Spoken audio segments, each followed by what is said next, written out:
अस्सलाम वालेकुम। मैं खालिद महमूद बायोजोन में आपको खुशामदीद कहता हूँ।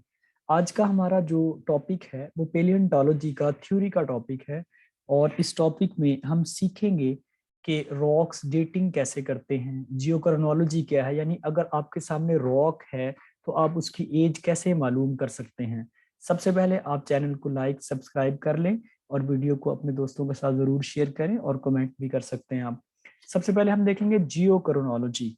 जियोक्रोनोलॉजी क्या है? ये है द कैलकुलेशन और measurement of time and age of the rock. Rock की एज को मालूम करना। आपके पास एक रॉक है, एक चट्टान है, उसकी आप एज को मालूम करना चाहते हैं। इसको हम जियोक्रोनोलॉजी भी कहते हैं, इसको हम जियोक्रोनोमेट्री भी कहते हैं।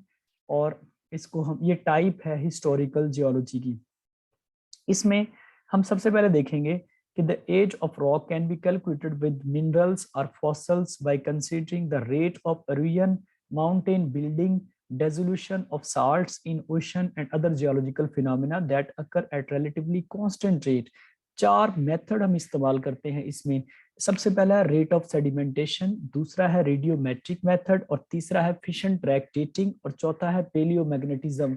तो आपने याद रखना है कि ये चार मेथड्स, हम एंड तक इन चारों मेथड्स को पढ़ेंगे और आप सीख जाएंगे कि किस तरह से हमने इसको मेजर करना है किसी भी रॉक की एज को। जैसे आप जाते हैं अक्सर पाकिस्तान में कलर कहार वाली साइड पे, शिवालिक हिल्स जो है, जो पाकिस्तान, इंडिया, नेपाल, भूटान में है, अगर वो रॉक आप देखते हैं और आप चाहते हैं कि उसकी हम एज मेजर कर लें, सिंपली एक सिंपलेस्ट मेथड है रेट ऑफ सेडिमेंटेशन। इसमें जो है सेडिमेंट्स जो डिपॉजिट होते हैं, जब जिस वक्त ये रॉक्स बन रही थी तो वो तकरीबन 900 ईयर्स में 1 फुट डेपोजिशन होती थी। अभी भी किसी जगह पे हम देखें डस्ट पार्टिकल्स आके गिरते हैं तो वो बहुत ज्यादा डेपोजिशन नहीं होती, बहुत ज्यादा टाइम लगता है।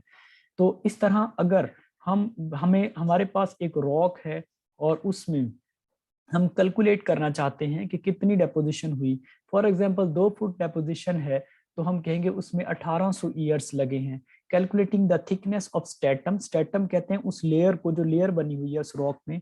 The palaeontologist can calculate the age of rock. तो ये पहला मेथड है। इसके बाद हम दूसरे मेथड की तरफ चलते हैं, वो है radiometric method.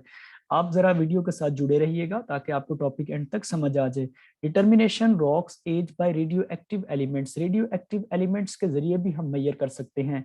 Each radioactive isotope decays at on constant rate by calculating this rate of disintegration of parent isotope and daughter element in the lab, the length of time over which the radioactive has been disintegrating can be determined। तो इस तरह disintegration से हम measure कर सकते हैं। आपको इस बात का भी पता है कि तमाम एलिमेंट्स की हाफ लाइफ होती है और उस हाफ लाइफ से हम चेक कर सकते हैं। ये सिंपलेस्ट मेथड है। इस मेथड में हम रॉक लेंगे, रॉक का थोड़ा सा मटेरियल लेंगे और उसमें जो एलिमेंट्स मौजूद हैं उनको लेंगे, उनको हम आइसोटोप्स को चेक करेंगे, उनकी कितनी लाइफ गुजर चुकी है, और उससे हम हाफ लाइफ कैलकुलेट कर लेंगे। जितनी हाफ लाइफ वो गुजार चुका होगा हम उस वैल्यू को कैलकुलेट करके उसकी एज कैलकुलेट कर लेंगे। The rate can be expressed as half life, long length of time during which a radioactive element loses half of its radioactivity। ये वो हाफ लाइफ की डेफिनेशन है। It is expressed in billions of years, क्योंकि ये थोड़ा time नहीं है, इसको बिलियंस ऑफ ईयर्स में ही हम एक्सप्रेस करते हैं। यहाँ पे दिखाया हुआ है कि जैसे यूरेनियम जो है 238, ये कन्वर्ट होता है लेड 206 में, तो इसकी हम हाफ लाइफ मेजर कर सकते हैं। Length of time since the fossilization और crystallization of minerals can be determined by uranium lead ratio. एक और बात बताता चलूं, जिस रॉक की हम एज कैलकुलेट करेंगे उसी रॉक के अंदर हमने ये भी देखना है कि उसके अंदर जो फॉसल्स प्रेजेंट हैं, उस फॉसल्स की प्रेजेंस से हम ये भी चेक कर सकते हैं कि उस जो रॉक की एज है वही फॉसल की एज होगी। अब यहाँ पे जो रेडियो एक्टिव एलिमेंट्स का डिके होता है और हाफ लाइफ की फॉर्मेशन होती है, तो इसमें हम देखें कि लॉस ऑफ अल्फा पार्टिकल है। जब कोई भी अल्फा पार्टिकल, ये आपने 9th-10th एफएससी के अंदर फिजिक्स में पढ़ा है, जब कोई भी अल्फा पार्टिकल लूज होता है तो वो 2 प्रोटॉन्स एंड 2 न्यूट्रॉन्स लूज करता है। और ये जो चेंज है, there loss changes the parent element into an element which has 2 less protons in the nucleus, और न्यूक्लियस में 2 प्रोटॉन्स कम हो जाते हैं।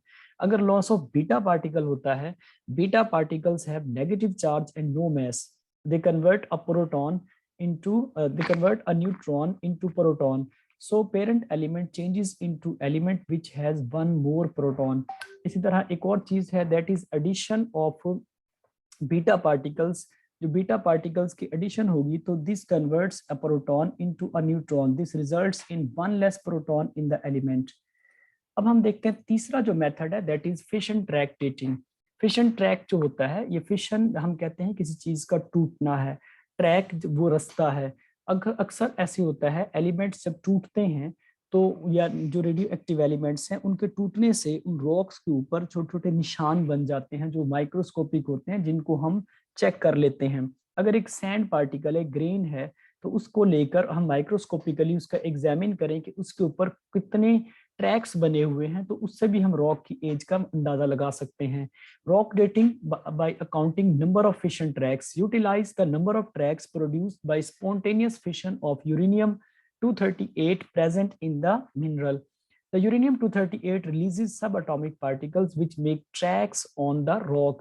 तो ये मैंने बता दिया, जब वो टूटेगा तो वो ट्रैक्स बनाएंगे। These tracks can be enlarged, studied and counted under microscope. Microscope के नीचे उनको हम स्टडी कर सकते हैं। तो यूरेनियम 235 to 238 जो रेशो है is well known and assumed constant in nature.